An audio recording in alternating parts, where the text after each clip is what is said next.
Yesterday, we began with the discussion of the Dhamma Chekka, the expression Dhamma Chekka. Now, if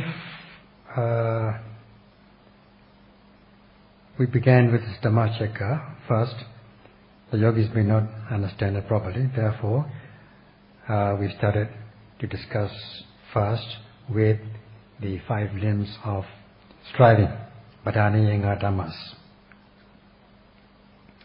In this way, first we awaken Saddha, then sustained it with the practice of Satipatthana,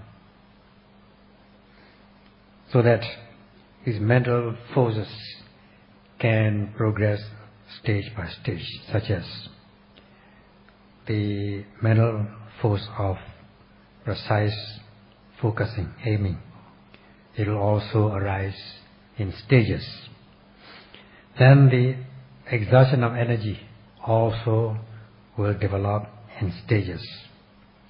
Now, with the application of these 2 mental powers, the mindfulness also will be sustained in stages, thus giving rise to deeper and deeper level of concentration, which will also develop in stages, leading to the development of insight in stages as well.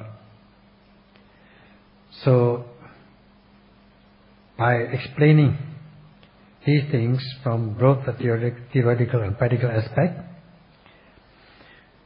we can come to the subject of Dhamma Chekka. Then only the yogis will be easily convinced of this subject of Dhamma Chekka.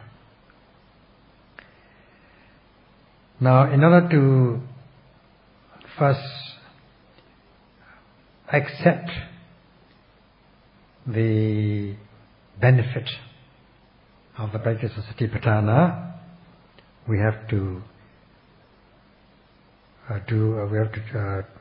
discuss in a lengthy way.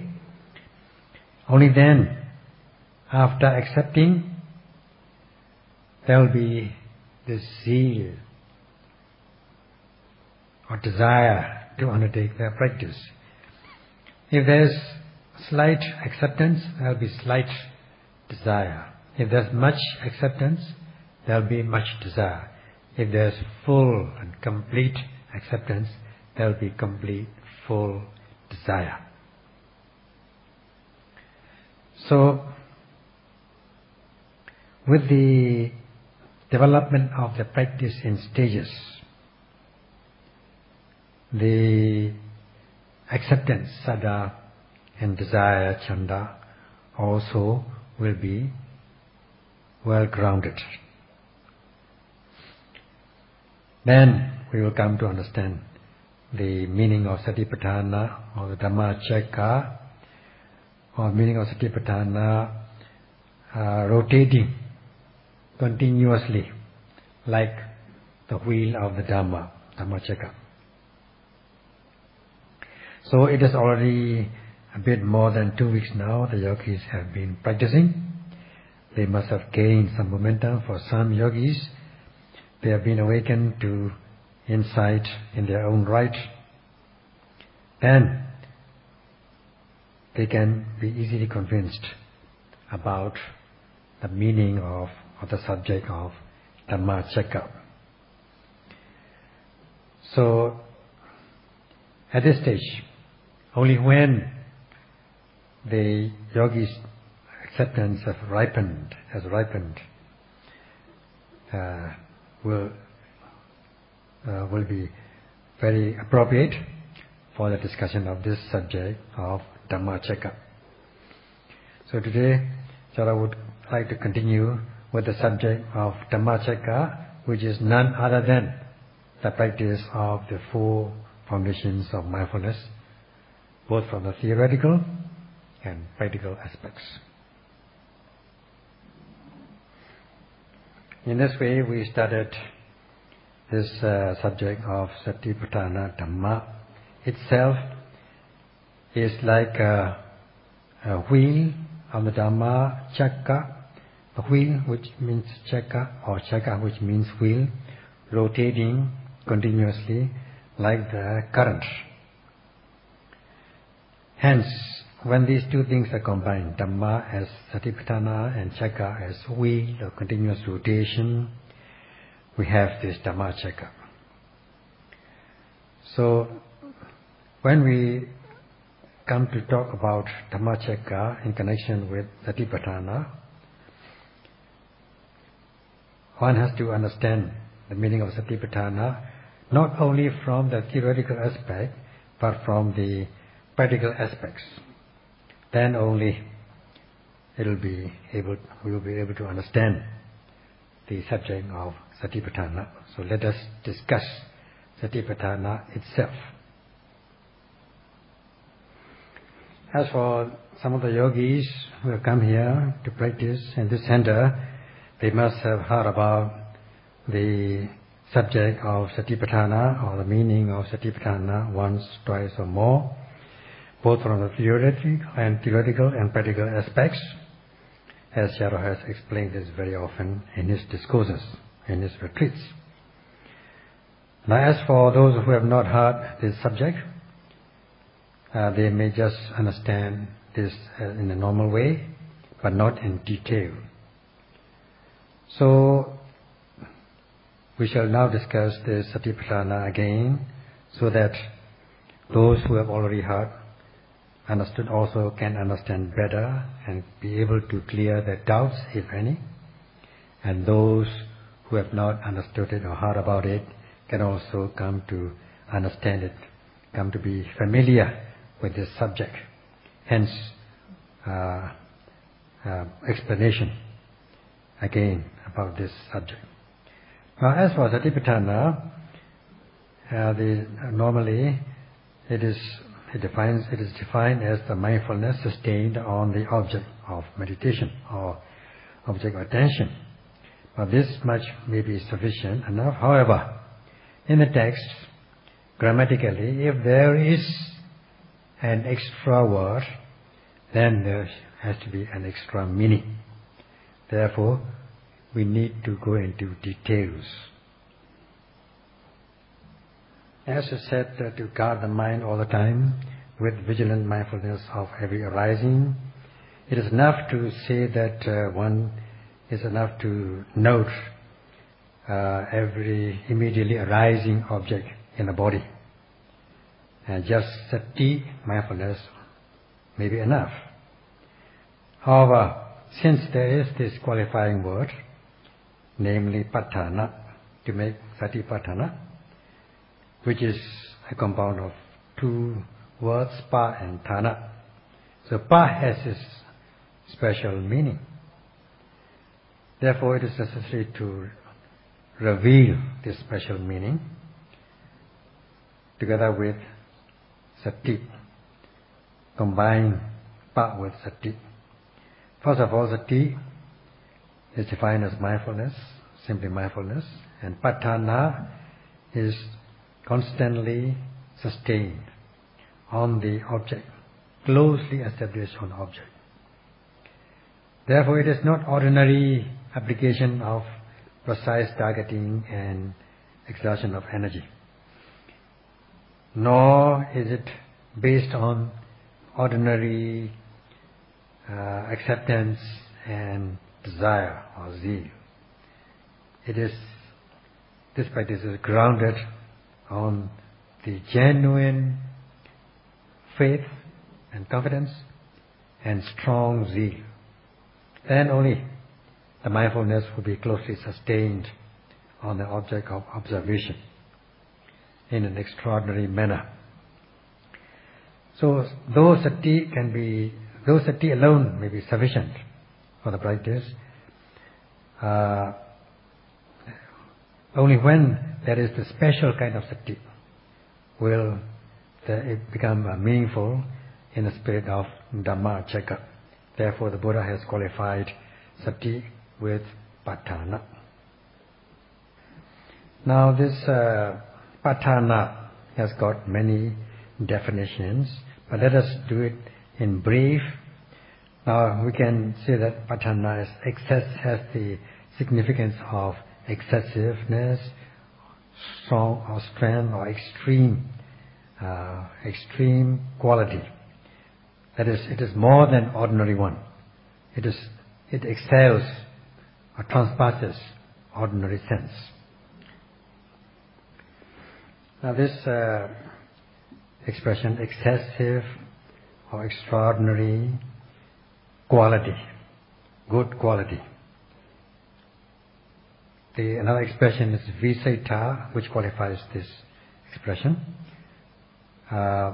Better quality, not ordinary one, but one which is high quality, maximum quality. The maximum quality of mindfulness, that is what is meant. Now when this is combined with sati, it becomes the kind of mindfulness which has excessive or extraordinary quality, high quality, or the maximum quality of mindfulness. Or, in other words, it is extraordinary quality of mindfulness. So this extraordinary quality, high quality, developed maximum quality of mindfulness cannot arise continuously unless we combine it with thana. Because pa is extraordinary quality, and thana is establishing or fixing or sustaining, so that it won't move. It will get stuck, always established, always sustained on the object continuously. That is given by the expression thana. Therefore, when we combine pa and thana, we have these two qualities. That is extreme, extraordinary quality, and the continuously sustained quality. So the mindfulness which is extraordinary, which is of extraordinary quality, maximum quality, and is always continuously sustained on the object. Such a quality is sati. When it is combined with patthana, which makes satipatthana. To put it down to practice, let us say we pay attention to the abdomen and note rising and falling as they take place as a result of in and out breath. Continuously arising sensations such as stiffness, tension and movement, which are the objects to be noted, which are the anchor points or primary objects to be noted. Now mindfulness has to be sustained on the object of observation, as is said in the meaning of Satipatthana. And that means, when we say sustain, means it should not, the noting mind should not be far away from the object, should not be noting from a distance, or not ordinary mindfulness. The mindfulness, the noting mind should be as close as possible, or closest to the object to be noted, with the extraordinary kind of mindfulness, with the high quality of mindfulness, or maximum quality of mindfulness. And in order to do that, we need the companions of sati. The mindfulness needs companions. As we have explained before, or discussed before, those are the companions, those are the mental powers which should arise prior to the practice and in the course of the practice, or in the beginning of the practice. As has been discussed yesterday, prior to the practice, one understanding the benefits or hearing the benefits of the practice, that such benefits are possible with the practice of Satipatthana. So one comes to acceptance. Saddha, faith arises at this stage. Though of course this kind of faith is not experiential faith, faith arising out of personal experience, not yet. Then with this acceptance, there will be this desire to undertake the practice, to realize these benefits. So, these benefits of which are not ordinary ones, but significant ones.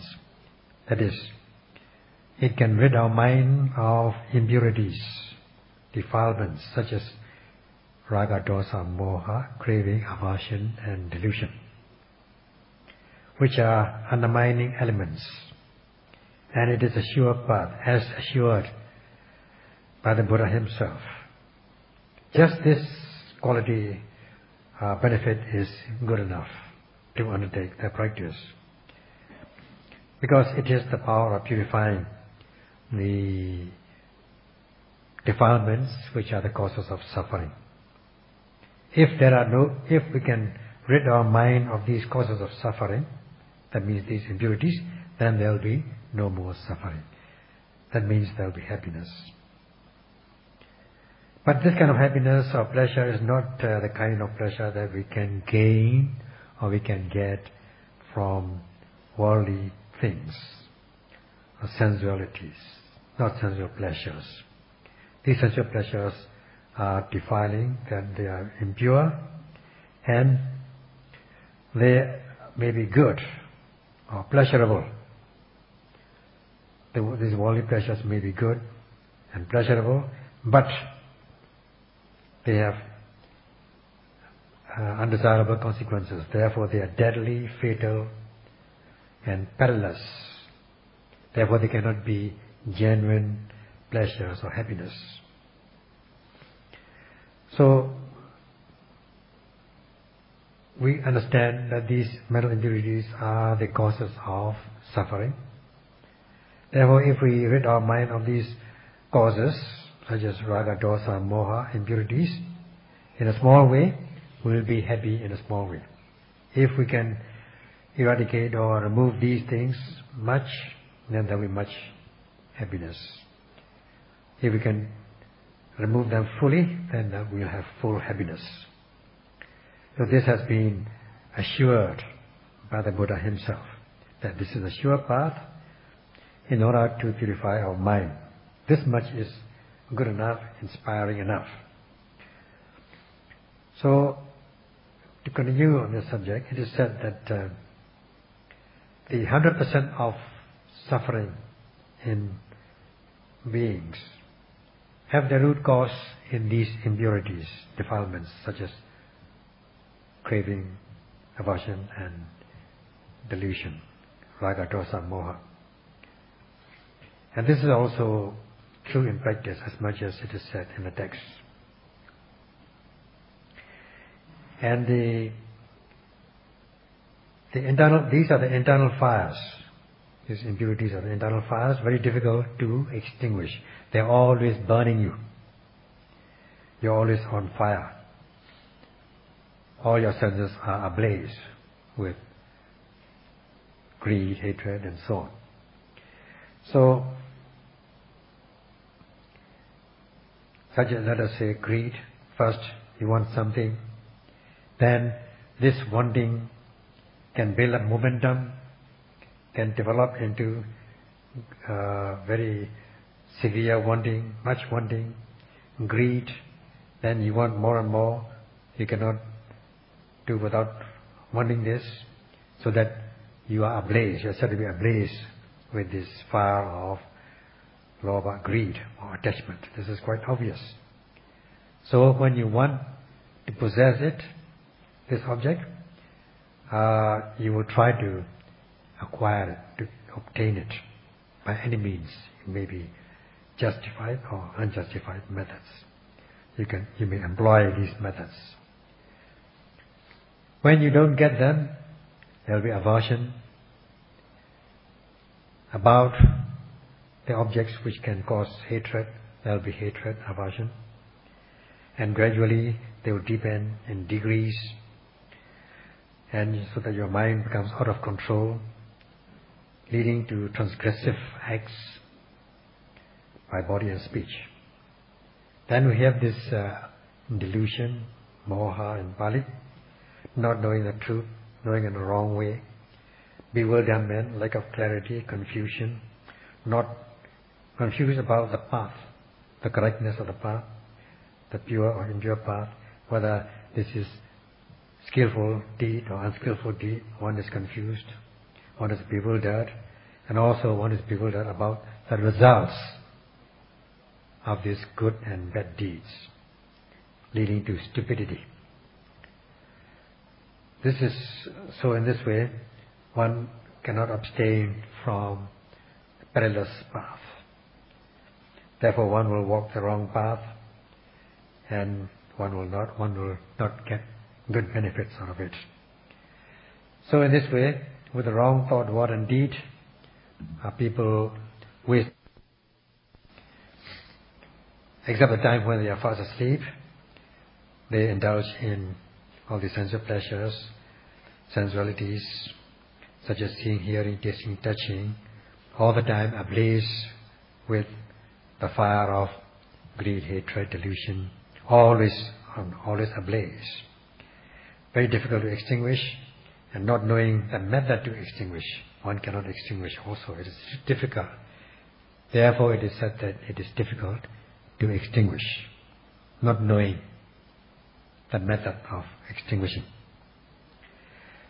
So in this way, these fires, impurities of raga, dosa and moha will burn, will torment you, will bully you, will weary you, will burn you, so that you are not relieved. And indulging in them, you commit all sorts of unwholesome deeds by body, speech and mind, which are then also later, they are the causes of suffering. Therefore, the Buddha has said that these things are the causes of suffering, and indulging in them also, one is bound to suffer in the end. Therefore, the sure path, which is Satipatthana, to rid the mind of impurities, can extinguish these fires of kilesas, so that one will not indulge in wrong thought, word and deed. So this is good enough in itself. Therefore, Satipatthana, by hearing the benefits of the practice of Satipatthana, one will say to oneself that, oh, they are very significant, they are very essential for everybody. So one comes to acceptance, and then there will be a desire to undertake that practice. In this way, with the development of this faith and zeal, one will come to the retreat to undertake that practice. Therefore, one is said to have been sent by these saddha and zeal, faith and desire, so that one will come to practice the mindfulness of every arising object with the exertion of the stages of energy. First, the initial launching energy. Then, to overcome sluggishness, slackness, laxity, not willing to exert energy, getting exhausted. So this second stage energy is applied to overcome all these things. Then the third stage of energy, the progressive type of energy, to realize the goal. In this way, one will exert energy in stages, with again the application of precise targeting, which is the jhanic factor, in stages, so that with the driving force of virya and the proper focusing of this noting mind, one's noting mind mindfulness will be sustained on the object to be noted. Just imagine at this moment, as much as one applies this precise targeting and energy, the mindfulness will be sustained on the object. So that this noti mind, which is sati, will come very close to the object, will be sustained on the object. This is patthana. With one moment of sustaining, there will be one patthana.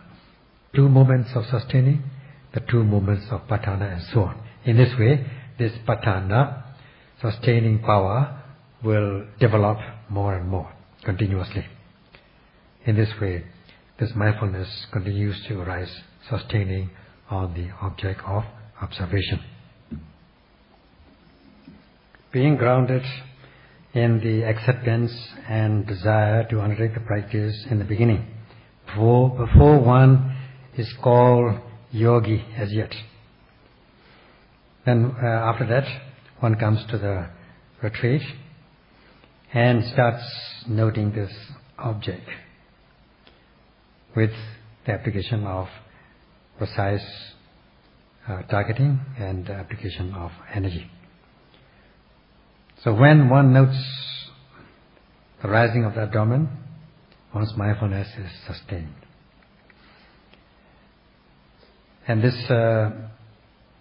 as one sustains mindfulness with these application of these mental powers, the mindfulness, the quality, the mindfulness becomes very effective. It is connected, the noti mind is connected with the object closely. In a high quality, extraordinary kind of mindfulness, and one begins to possess, one begins to apply this extraordinary quality of mindfulness on the object. So noting this rising of mindfulness, one observes these sensations, stiffness, tension and movement. These are kaya, aggregates of materialities, because they are not just one, they are a combination of many microscopic elements, microscopic moments. Hence, they are the combination of aggregate of materialities, kaya. So, one continues to practice continuously to form this kaya nupassana satipatthana, mindfulness of the body objects. Now, as rising, noting as rising. And every time rising takes place, one sustains one's mindfulness, one connects one's noti mind to the object to give rise to kaya nupassana satipatthana, kaya nupassana, that's contemplation of the body. So too, with other materialities, the physical objects as they arise, such as hardness, softness, cohesion, solidity, heat, cold, warmth, all these things are materialities. They are aggregates of materialities. They are not just one. They are a combination of microscopic elements, materialities, or simply body. So as one sustains mindfulness with the application of these mental powers, the mindfulness is bound to be sustained on the object. It is established closely on the object to give rise to kaya nupassana, mindfulness of the body. And together with that, we have this satipatthana, as we have explained previously. When you combine these two, we have this kaya nupassana satipatthana. Every time one connects one's noti mind with the object, with the material object, one is bound to give rise to this kaya nupassana satipatthana. So, as much as one applies these mental forces, as regards every rising and falling objects and other objects as they arise, one is said to be cultivating this kaya nupassana satipatthana. They continue to arise like a current, like the rotation of a wheel. Hence, Dhamma chakra. In order to be able to possess a good quality of sati, mindfulness, or the highest quality of sati, or maximum quality of sati, just a small amount of the slight amount of mindfulness is not enough. It has to be continuous like a current, the flow of current. Must be of good quality, high quality, of maximum quality. If sati can flow like current continuously. Now, with the one moment of sati, the immediate benefit is, as I said, guard the mind with all the time with vigilant mindfulness of every arising of the abdomen, rising, every falling, and so on. This gives rise to the manifestation, the manifesting power of sati, known as Araka-Pachupatthana, manifestation of guarding or protection. Or the mind is protected, the mind, sati is protecting the mind of the yogis, and this will be manifested in the yogi's mind. Now, because of this proper targeting, precise targeting of the noting mind, trying to connect with the noting object to be noted, if one is not precise, then it will overshoot the object. It will go astray, not be concurrent with the object. Then if the noting mind goes astray, then we are bound to be invaded or attacked by these kilesas, defilements. When there's attractive objects, desirable objects arise, there may be desire developing in your body, in your mind. Lobha can arise, attachment. Then, when there's an object which can cause hatred, if you come across that, if you encounter that, you will be overcome by aversion. The same thing with other impurities, with other objects as they arise. Because the mind is not properly protected or guarded. Now the sati, mindfulness, is sustained, giving rise to the manifestation of Araka-Pachupatthana, manifestation of protection. It becomes manifested in yogi's mind once mindfulness is properly sustained on the object, that the yogi's mind is properly guarded and protected from these impurities, defilements. So at the moment of this mindfulness, there will be no kilesas, there will be no craving for pleasurable sights, sounds, and so on, sense objects. And there will be no aversion about undesirable objects, undesirable sights, sounds, and so on. No other impurities at this moment, because mindfulness is protecting your mind. Therefore, having a companion, these are two mental powers which you possess before the practice. As companion, as much as you have this companion, the two mental powers, such as acceptance and desire, the quality of sati is bound to arise, has to rise to high quality or even maximum quality, so that no kilesas will enter your stream of consciousness. Instead, your mind will be fully protected. Just like when you close the doors, the wind will not enter, air will not flow. The rains, when there's rain, if you close the doors, the rain drops will not splash in. Or in cold countries, if you keep your doors closed in winter, the cold air will not come in. You'll be safe. You'll be free from these undesirable external elements. So that there will be no disturbances. They are closed, protected. With the protection, you will be secure at that very moment, secure from impurities. There will be no disturbance in your mind. No undermining elements. You'll be safe, secure from undermining elements, which leads to freedom from bondage of these defilements, giving rise to peace momentarily on a part-time basis at the moment of mindfulness.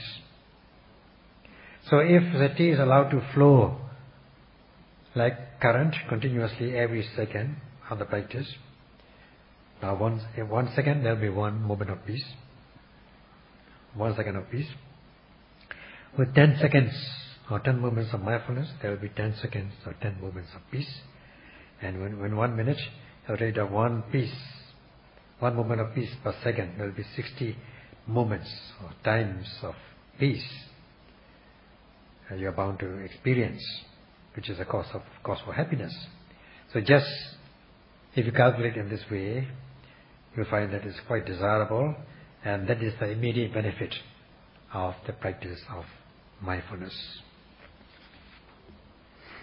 Knowing the effectiveness of the quality of mindfulness, one will cherish to undertake this practice, and knowing the benefit, one will appreciate it.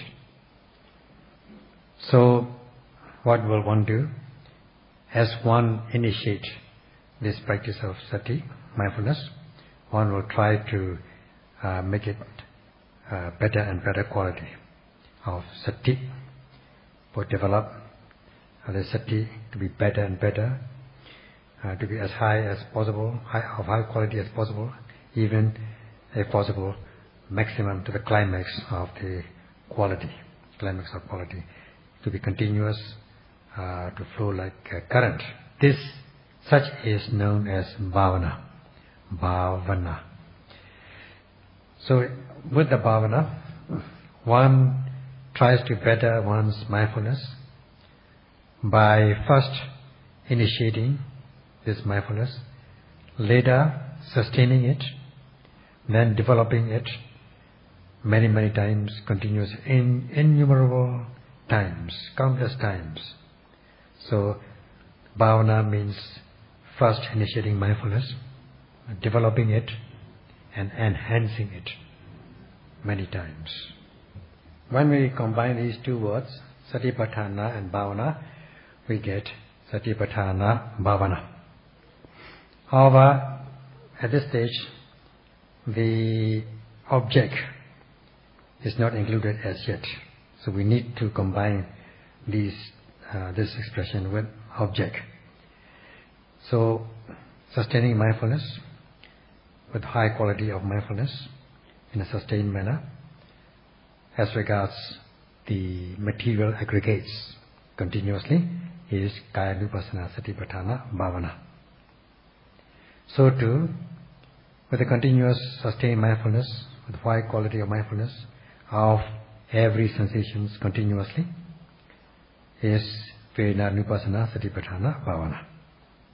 And similarly, sustaining mindfulness continuously as regards thoughts, plans in the mind is the practice of Kaya-nupassana Satipatthana bhavana, and sustaining mindfulness continuously with high quality of mindfulness as regards general activities such as seeing, hearing, tasting, touching, and so on is the practice of Dhamma-nupassana Satipatthana bhavana. Now you understand with the explanation of sati that it is not ordinary kind of mindfulness.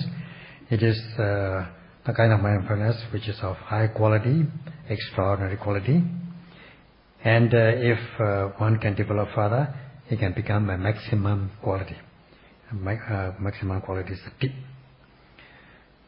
So just sustaining mindfulness on the immediately arising object cannot lead to real high quality as yet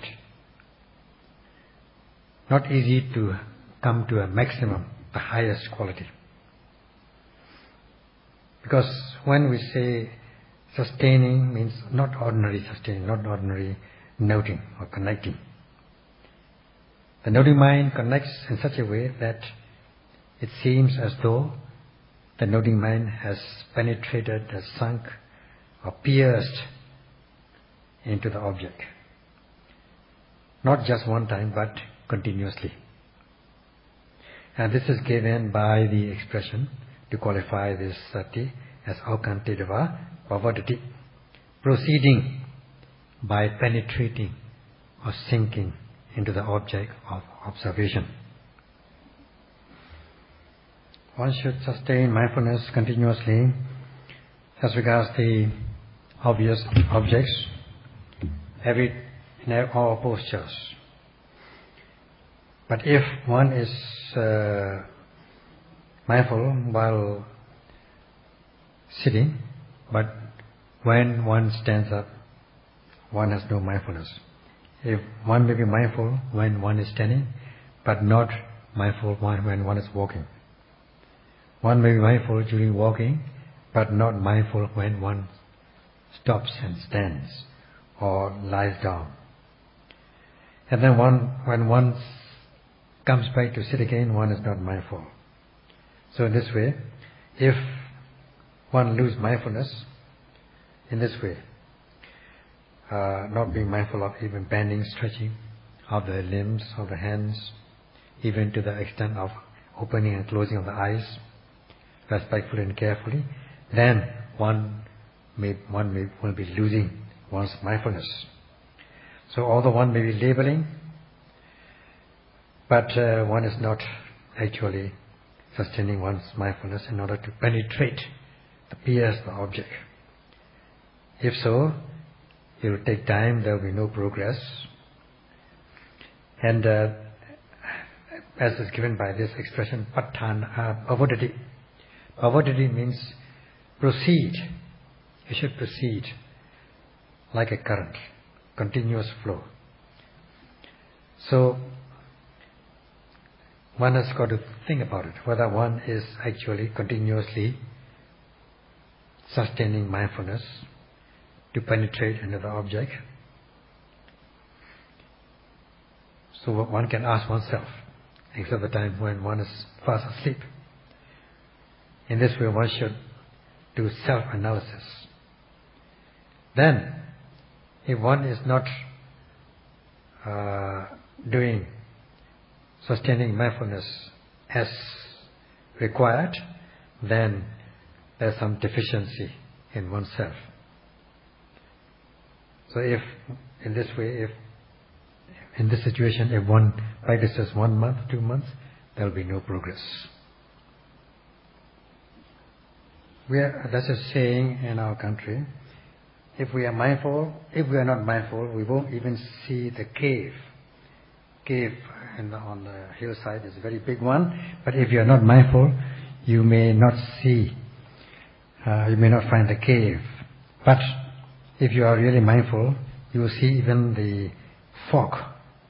When there is some fog, like this morning, or mist, you will see these particles of mist if you are mindful. That is our saying.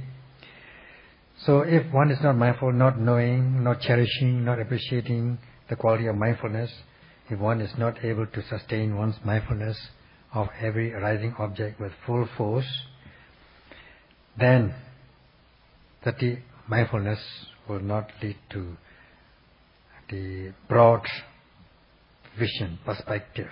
In the text is given, the sati should not be like this dry, empty gourd.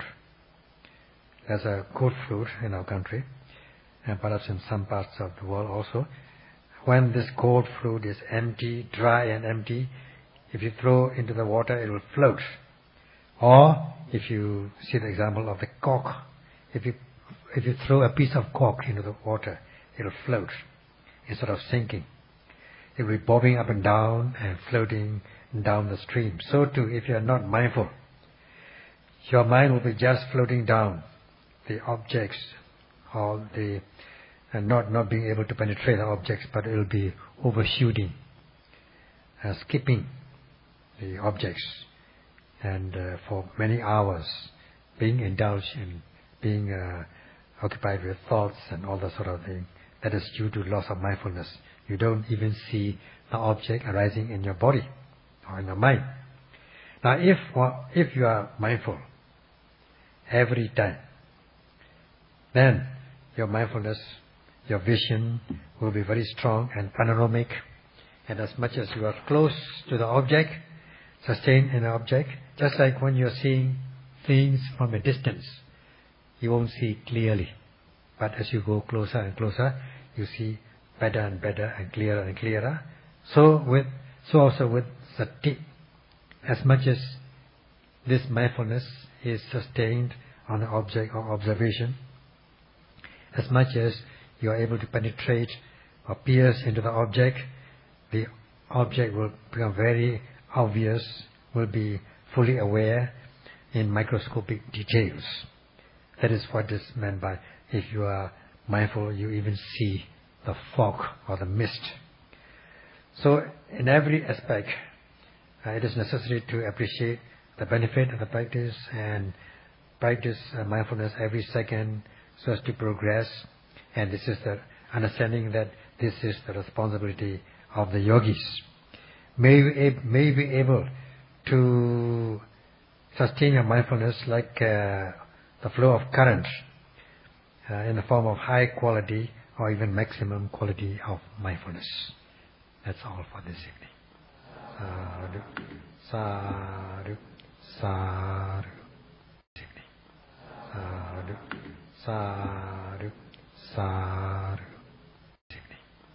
Sadhu, sadhu, sadhu.